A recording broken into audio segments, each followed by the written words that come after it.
Salam kenal, saya Ade Irma Suryani dari SMP Negeri 2 Pancur Batu. Salam hebat untuk para guru hebat di seluruh Indonesia. Saya adalah guru bahasa Inggris SMP Negeri 2 Pancur Batu, Kabupaten Deli Serdang, Jalan Jamin Ginting, nomor 21 Pancur Batu, Kecamatan Pancur Batu. Hari ini saya akan menjelaskan mengenai program guru belajar yang ada di portal guru belajar yang dibuat oleh Kemendikbud Negara Republik Indonesia, seri AKM atau Asesmen Kompetensi Minimum. Mari kita simak video berikut ini. Terima kasih. Bapak Ibu hebat, kita mulai untuk menyimak video pembelajaran mengenai seri asesmen kompetensi minimum. Bapak Ibu bisa mempergunakan HP Android Bapak Ibu ataupun laptop ataupun komputer seperti ini ya. Nah, kita mulai dari Google Chrome-nya, kita klik, oke. Kemudian kita tunggu sampai dia terbuka. Dan kemudian kita ketikkan di sini ya. Kita ketik di situ guru belajar ya, guru belajar. Oke, kemudian klik program guru belajar multiseri. Oke, nah ini ada bacaan, karena kebutuhan proses sinkronisasi peserta setiap angkatan pada program guru belajar seri pendidikan keterampilan, maka kami sampaikan bahwa jadwal coaching klinik. Nah, untuk yang seri keterampilan hidup atau KTH ini sudah selesai. Oke, ini ada informasinya. Nah, yang kita klik adalah ya seri asesmen kompetensi minimum, seri asesmen kompetensi minimum. Oke, di sini Bapak Ibu kita lihat seri asesmen kompetensi minimum. Lantas kita klik selengkapnya. Apa itu asesmen kompetensi minimum? Nah, kita mulai dengan ada di situ bacaannya mulai belajar. Kita klik, ya kita klik. Oke, kita klik di situ. Nah, kemudian masukkan kata sandi, alamat email kita 201117908661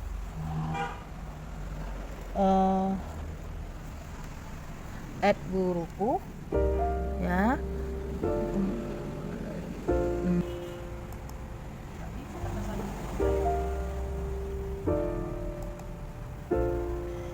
Oke ya, ini atas nama saya yaitu Ade Irma Suryani.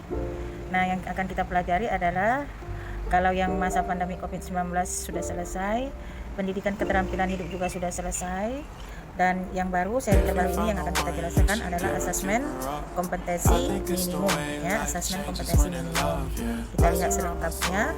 Oke, kita lihat selengkapnya. Nah, yang di sini ya, yang karena saya sudah selesai di gelombang, ada beberapa gelombang ya di sini ya. Kita lihat di sini.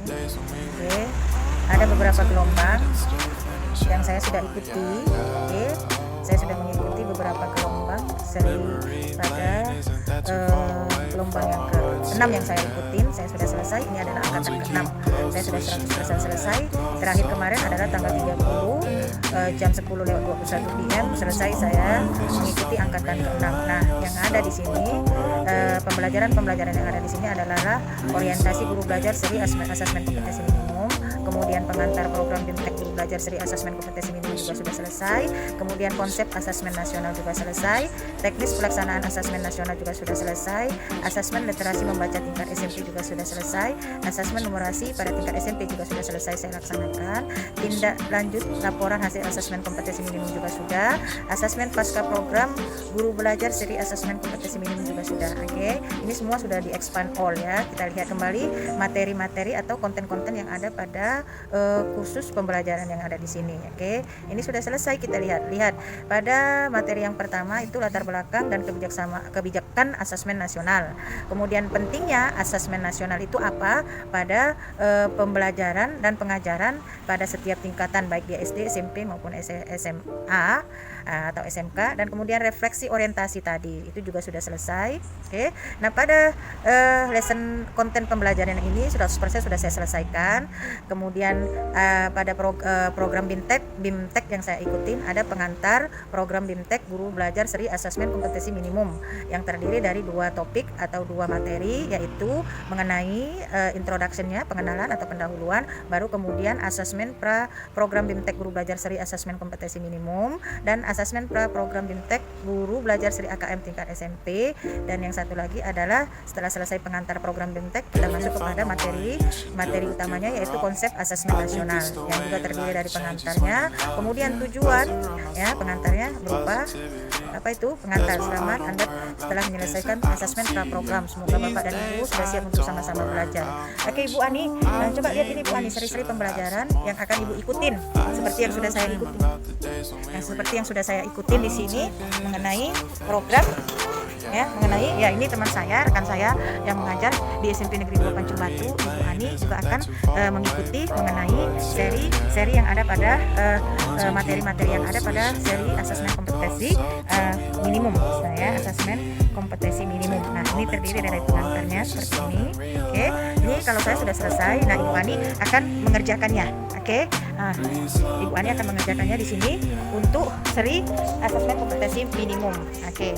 Ya, Bu Ani boleh dilanjutkan. Ibu Ani akan memasukkan dulu kata sandinya, kemudian nanti setelah terbuka seperti ini, ya, materi ajarnya adalah materi ajar mengenai konsep asesmen nasional pengantarnya.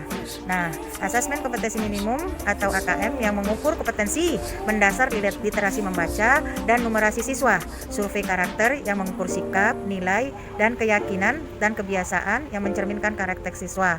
Oke, survei lingkungan belajar yang mengukur kualitas berbagai aspek, input dan proses belajar mengajar di kelas maupun di tingkat sekolah. Oke, inilah isi pembelajaran yang dimulai dengan pengantar pada seri asesmen kompetensi minimum. Nah, ini konsep asesmen nasional. Nah, kita lihat topik berikutnya, ya, tujuan dan manfaat dari asesmen nasional itu apa? Bahwa dengan adanya asesmen nasional, maka kita akan menghasilkan informasi untuk memantau pertama, perkembangan mutu dari waktu ke waktu, kesenjangan antar bagian di dalam sistem pendidikan, kemudian menunjukkan apa yang seharusnya menjadi tujuan utama sekolah, perkembangan kompetensi dan karakter siswa, kemudian memberikan gambaran tentang karakteristik esensial sebuah sekolah yang efektif untuk mencapai tujuan utama tersebut.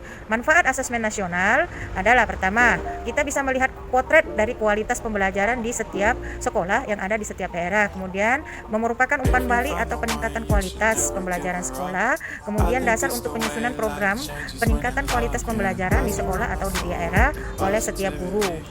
Oke, nah bagaimana dengan evaluasi ujian nasional? Kita lihat evaluasi ujian nasional itu membandingkan bahwa evaluasi ujian nasional itu hanya bertujuan untuk melihat nilai, kemudian bagaimana kekurangan bahwa ujian nasional itu kurang optimal untuk mengevaluasi mutu pendidikan secara nasional. Jadi yang diterapkan adalah jenjang pendidikan lebih. Nah, jenjang pendidikan yang ada pada setiap pendidikan yang ada di seluruh Indonesia. Nah, jadi karena kurang optimalnya ujian nasional, maka kita harus menggunakan assessment of learning untuk mengukur capaian akhir. Nah, bukan sebagai assessment for learning yang mengukur proses pembelajaran. Jadi kalau assessment kompetensi minimum ini adalah assessment for learning, mengukur proses pembelajaran itu sampai di mana siswa mampu memahami setiap kompetensi yang ada di dalam materi pembelajaran. Oke, nah kita lihat topik berikutnya, membandingkan asesmen nasional dengan ujian nasional.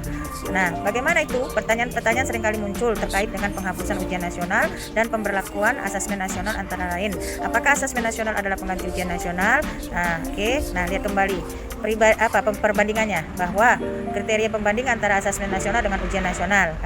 Tujuan dari asesmen nasional untuk mengevaluasi mutu terkait sistem satuan pendidikan, sementara ujian nasional untuk mengevaluasi capaian hasil belajar murid secara individu. Sementara ini adalah mutu yang terkait sistem satuan pendidikan. Kemudian jenjang penilaian, kalau asesmen nasional terdiri dari SD atau madrasah ibtidaiyah, SMP, SMA, MAN, SMK, program kesetaraan jenjang dasar dan menengah. Nah, ujian nasional juga cakupannya SMP, MT atau madrasah sanawiyah, SMA atau madrasah aliyah, dan SMK. Nah, level siswa yang akan diambil sebagai sampel adalah kelas 7, kelas 8 dan kelas 9. Sementara untuk ujian nasional, level siswanya yang diambil untuk memperoleh data adalah tingkat akhir pada setiap jenjang, apakah apakah dia SMP, apakah dia SD, SMP, SMA, SMP atau madrasah aliyah, SD atau madrasah ibtidaiyah, SMA atau madrasah aliyah, dan SMK. Nah, subjek siswa yang dijadikan survei untuk memperoleh data penilaian adalah dipilih secara acak untuk mengikuti asesmen nasional.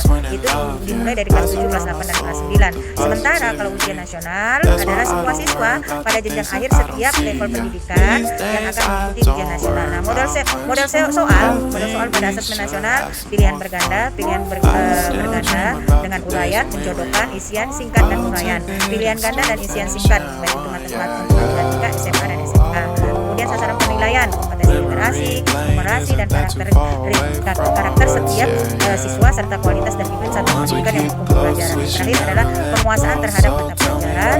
Nah, untuk metode penilaian pada asesmen kompetensi minimum kita menggunakan computerized multi-stage adaptive testing atau MSAT. Sementara pada ujian nasional kita menggunakan sistem metode penilaiannya adalah computer based test atau CBT and paper based test atau PBT.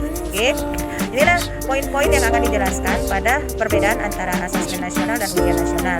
Bahwa tujuan penyelenggaraan asesmen nasional dan ujian nasional itu tidak sama seperti yang telah dijelaskan pada topik dan aktivitas yang ada sebelumnya. Pada asesmen nasional ini bertujuan untuk mengevaluasi mutu sistem pendidikan di Indonesia, sedangkan ujian nasional tujuannya adalah mengevaluasi capaian hasil belajar siswa secara individu. Asesmen nasional diperlukan untuk semua jenjang pendidikan, baik pendidikan dasar, pendidikan menengah pertama, pendidikan menengah atas. Inilah dia termasuk madrasah ibtidaiyah atau SD, sekolah dasar, madrasah sanawiyah atau SMP, sekolah menengah pertama, dan SMA atau SMK atau madrasah aliyah negeri serta program kesetaraan. Sementara ujian nasional berlaku mulai jenjang menengah pertama dan atas saja. Untuk tingkat SD tidak ada. Kemudian asesmen nasional tidak diselenggarakan pada akhir jenjang pendidikan sebagaimana ujian nasional, melainkan di tengah jenjang pendidikan, yaitu pada kelas 5, 8, 11. Hal ini dilakukan untuk mendorong para guru dan sekolah melakukan tindak lanjut pembaikan mutu pembelajaran setelah mendapatkan laporan hasil asesmen nasional. Jadi bukan sekedar untuk mengetahui capaian hasil belajar siswa sebagai salah satu syarat kelulusan.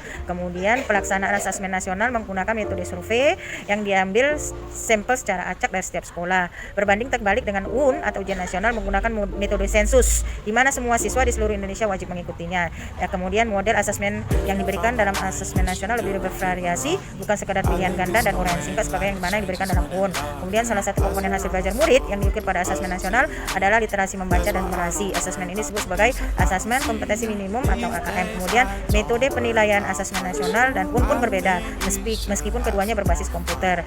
Asesmen nasional menggunakan metode penilaian computerized multi-stage adaptive testing atau MSAT. MSAT adalah metode penilaian yang mengadopsi tes adaptif di mana setiap siswa dapat melakukan tes sesuai level kompetisinya. Oke.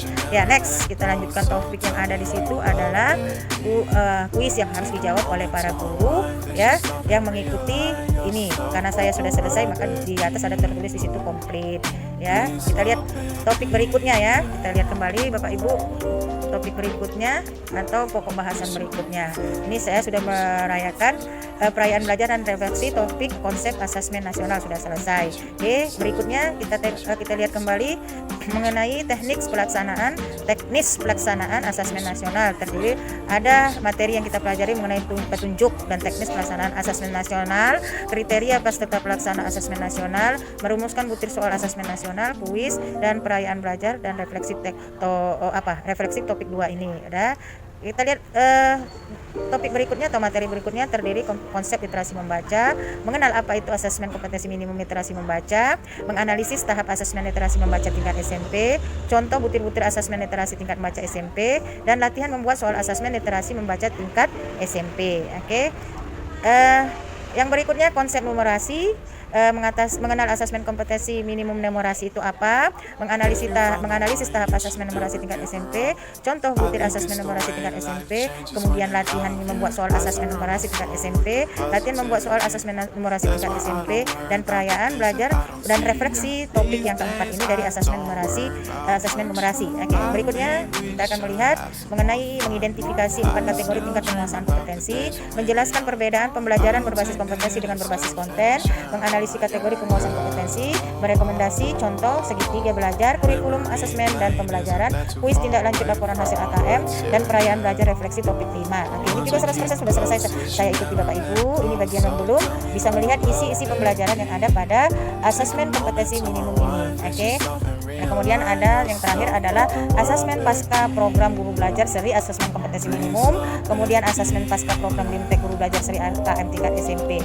Oke. Nah, ini sudah selesai semua saya ikuti kemarin. Oke, kita kembali ke dasarnya. Jadi inilah materi-materi yang ada pada pembelajaran seri asesmen kompetensi minimum yang terdiri dari orientasi, pengantar program BIMTEK guru belajar seri asesmen kompetensi minimum, konsep asesmen nasional, teknis pelaksanaan asesmen nasional, dan asesmen literasi membaca tingkat SMP, asesmen numerasi pada tingkat SMP, tindak lanjut laporan hasil asesmen kompetensi minimum, asesmen pasca program guru belajar seri kompetensi minimum. Nah, ini semua sudah selesai, sudah komplit. Oke, itulah sekian dari saya. Bagaimana Bapak Ibu bisa mengikuti pembelajaran yang ada pada seri asesmen kompetensi minimum untuk tingkat SMP. Saya adalah yang mengikutinya pada angkatan ke-6 atau gelombang ke-6 dan sudah 100% selesai. Oke, terima kasih. Salam sehat untuk semua para guru yang ada di seluruh Indonesia. Sampai bertemu kembali. Assalamualaikum warahmatullahi wabarakatuh.